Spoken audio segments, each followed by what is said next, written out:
Pastor Greer had been speaking for 22 minutes when Agnes Larkin understood that he was talking about her. He had not used her name. He would not use her name. He was too careful for that, and too aware of what being careful allowed him. He had been in Millfield for 7 months, and he had learned, in 7 months, where the lines were and where they could be approached, without being crossed in any way that could be objected to directly. He said, "There are among us women who have lived outside the covenant of God, and children who bear the mark of that transgression." He said it evenly, without heat. The way a man says something he has decided in advance is simply true. 60 people in that church. Agnes sat in the 3rd pew, left side, 4th seat from the aisle, where she had sat every Sunday for 9 years. She had Samuel beside her.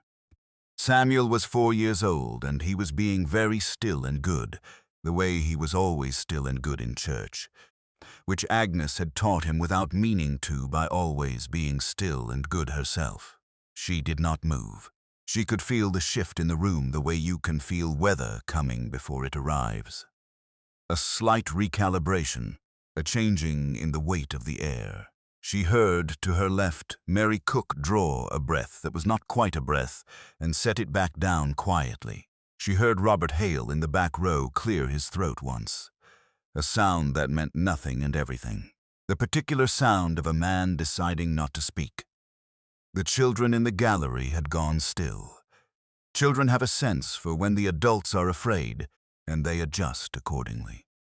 Agnes looked straight ahead.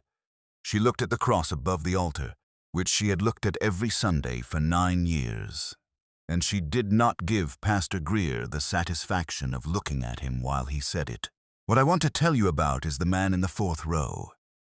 Cole Hadley was 55 years old, and he was sitting in the seat his family had occupied for 31 years. He had sat there beside his wife Dorothy until Dorothy died in 1890, and he had sat there alone since then, on the left side, 4th row, same seat, had not spoken more than grace and good morning in this church in 11 years. He was listening to Pastor Greer. His hands were folded in his lap, in the way his hands were always folded when he was waiting for something to finish. He had not stood up yet. But I want you to understand who Cole Hadley was before he did. Because what he was about to do only means what it means if you know what it cost him to do it. Agnes Larkin was born Agnes Cole in Millfield in 1871. She married James Larkin in 1893 when she was 22 and he was 28. James was a carpenter, steady and skilled, not prosperous in any ambitious sense, but reliable in the way that carpentry is reliable when it is done by someone who takes it seriously. They had a good marriage for 6 years. In 1899, James Larkin rode his horse into the Millfield River crossing on a day when the spring melt had made it high and fast, and the horse went down, and James did not come back up in time. Agnes was 28 years old with a 3-year-old son and a house with a mortgage her husband had been managing, and a town that was, on the whole, kind to her in the immediate aftermath, the way towns usually are in the immediate aftermath of things. She did not remarry. She had one offer from a widower named Price who owned the feed store, and who made the offer practically and without much poetry, and she declined it practically and without much drama. She kept the house by taking in sewing, by helping the schoolteacher with the younger grades in the mornings, by managing her costs with the care of someone who has learned that the margin between all right and not all right is thinner than most people understand until they are standing at it. Samuel was named for James's father, who had died before his son did. He was a quiet child with his mother's particular way of holding still when he was thinking. He attended Millfield School and was, by every account, neither remarkable nor unremarkable. He learned what was put in front of him, and he was decent to the other children, which is more than you can say for everyone. What Agnes had done that placed her in the 3rd pew under Pastor Greer's unhurried attention was this. She had lived as a widow in a small town for 8 years, and she had been, on the whole, careful and quiet and unremarkable, and this had not been enough. The rumor had started 3 years earlier. Agnes did not know who started it, and I have not been able to find a reliable account of its origin. The substance of it was that Samuel's father was not James Larkin, or not only James Larkin, which in this town in this year meant that the implication was clear even when the statement was not. It was not true. The Millfield County birth record, which I have seen a transcription of, lists Samuel Larkin, born March 1896, father James Larkin, which is consistent with James being alive and present at that time. But the truth of something has never been the deciding factor in whether a rumor survives. Agnes knew the rumor existed. She had known for 3 years. She had said nothing about it, because she had determined that saying nothing was the most dignified available response, and also, practically speaking, the one that was least likely to make things worse. She had lived with it the way you live with a persistent low-grade weather. Not debilitating, not gone. Pastor Greer had been in Millfield for 7 months. He had not invented the rumor, but he had found it, the way certain people find existing cracks in a wall and apply pressure. I want to be careful about how I describe the next 6 weeks, because the easy thing is to make it dramatic, and the truth is that it was not dramatic. It was the opposite of dramatic. It was ordinary in the way that certain kinds of cruelty are ordinary, which is the part that is hardest to explain to people who have not experienced it. The Sunday after the sermon, the quilting circle met as usual on Thursday afternoon at Mary Cook's house. Agnes had been attending for 4 years. She arrived at the usual time. Mary Cook answered the door. She said, "Oh, Agnes, I should have sent word. We are very full this week. I do not think there is room."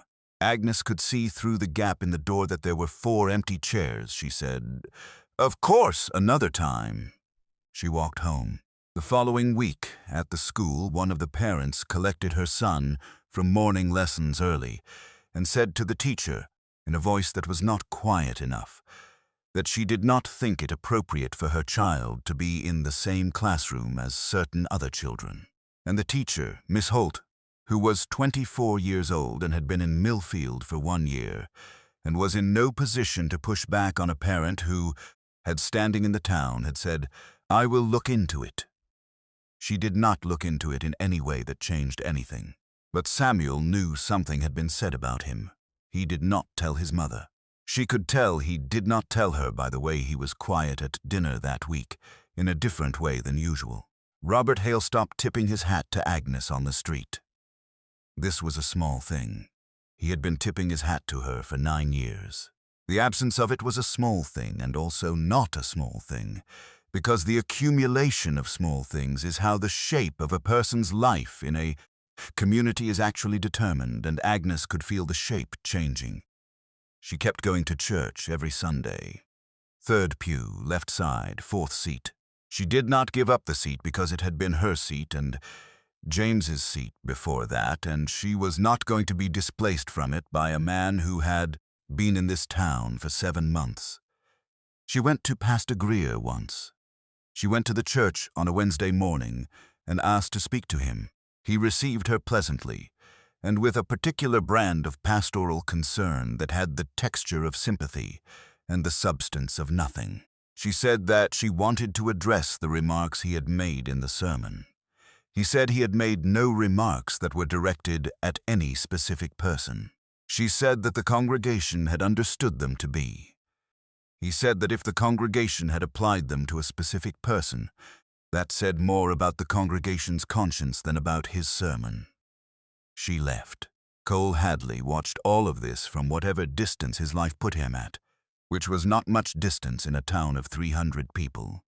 He saw the quilting circle. He heard about the school. He saw the dropped hat tip. He watched Agnes in the 3rd pew, and he watched Pastor Greer, and he sat with what he was seeing for 6 weeks. He was not a man who made decisions quickly. He had made enough decisions in his life to know that the ones made quickly were often the ones you regretted. and the ones you sat with, until they were completely clear, were the ones you could live with afterward. He was sitting with this one until it was completely clear. By the sixth Sunday, it was clear. It was the middle of the sermon. Not the beginning, not the end.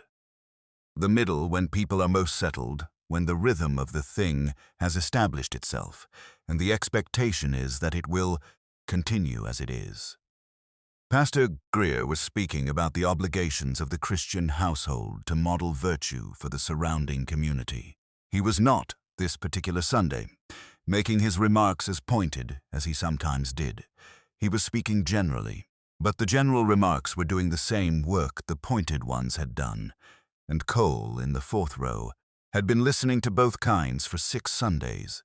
He stood up. The church went quiet, the way a room goes quiet when something entirely unexpected has happened and no one has yet decided what it means. Cole Hadley had been sitting in that row for 31 years. He had spoken perhaps 200 words in this church in that time. Not counting hymns, Pastor Greer stopped speaking. Cole said 4 things. He said, "James Larkin saved my life in the blizzard of January 1896. When my horse went down 3 miles from my ranch and the temperature dropped to -20 and James came out on foot to find me because he had seen the horse come back without me. I would not be in this pew if James Larkin had not come out in that cold," he said.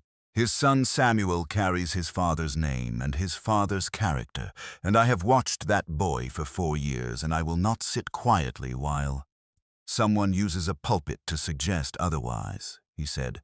"Agnes Larkin has been a decent woman in this town for 9 years, and she does not need anyone's defense, and she is certainly not asking for mine. But I am offering it anyway, because that is what James Larkin would have done. And the least I can do for a man who walked 3 miles into a blizzard to find me is make sure his family is not diminished in his own church." He said, "That is all I have." He sat down. The church was silent. Then Henry Morse, who was in the 7th row and who had known James Larkin since they were boys, stood up. He did not say anything. He simply stood. Then Frances Webb, the schoolteacher's mother, stood up. She was 70 years old, and she had been in this town for 53 of them. She did not say anything either. 3 more people stood. 4, a woman in the back row, 2 men near the side wall. Pastor Greer looked at his congregation. Then he looked at his notes. Then he finished his sermon. He spoke about the Gospel of Matthew, verses he had prepared in advance, and his voice was steady and his face was composed, and he did not look at Cole Hadley again. Agnes did not cry, not in the church, and not on the walk home, and not that afternoon in her kitchen with the door closed and Samuel outside in the yard. She sat at the kitchen table and she was very still, the way she had been still in the pew, and she thought about the blizzard of 1896. She had not known about the blizzard. James had not told her. She remembered the night, January, very cold, James going out late and coming home later, but he had not explained it in any detail that she had retained. He had simply come home, said something about Cole's horse, and gone to bed. She thought about what it meant that he had not told her. She decided it meant that he had simply done it and moved on, the way he did most things, without needing it acknowledged. She went to find Cole Hadley the following Wednesday. She did not want to thank him in public, because thanking him in public would have made the whole thing into a performance, and it had not been a performance. She went to the ranch in the late morning and knocked on the door. Cole answered. He looked at her and said nothing. In the way he usually said nothing, waiting, she said, "I did not know about the blizzard." He said, "No, he wouldn't have mentioned it." She said, "I am glad someone did." He said, "How is the boy?" She said, "He is fine." Cole said, "Good," and waited again. She said, "Thank you." He said, "James would have done it." She said, "I know. That is why I am thanking you." That was the extent of it. She drove home. They were not, after that, friends in any social sense. They spoke when they met in town, which was occasionally. Cole never came to dinner. Agnes never brought him anything from her kitchen. But there was an understanding between them that had the quality of something established, something that did not require maintenance. Pastor Greer left Millfield 6 months later. He was reassigned by the diocese to a parish in eastern Wyoming, a decision that was presented as routine and probably was, in the technical sense. Whether the conversation his bishop had with 3 members of the Millfield Church Council played any role in the timing is not documented. The 3 council members were Henry Morse, Francis Webb, and Cole Hadley, who had, in the weeks following the sermon, attended a meeting together at Cole's kitchen table and written a letter that was, by their own description, measured and factual and not unkind. A new pastor arrived in spring of the following year. He was older and quieter, and he preached about the gospel with the attention of a man who had been doing it long enough to have run out of axes to grind. The quilting circle, with no one apparently instructing them to do otherwise, resumed, including Agnes, on Thursdays. Samuel grew up in Millfield. He attended the school, then a trade school in Cheyenne, then came back to work at the carpentry business that a man named Reuben had expanded and needed help with. He was good at it, the way his father had been, and he worked with the same quality of steadiness that does not announce itself. In 1914, when Samuel was 18, Agnes had a second child, a boy. She named him Cole. Samuel was the one who told Cole Hadley about this. He rode out to the ranch on a Thursday in March and knocked on the door, and when Cole answered, Samuel said, "My mother had a boy, she named him Cole." And then he stood there, looking at the old rancher to see what he would do with this. Cole looked at him for a moment. Then he said, "How is she?"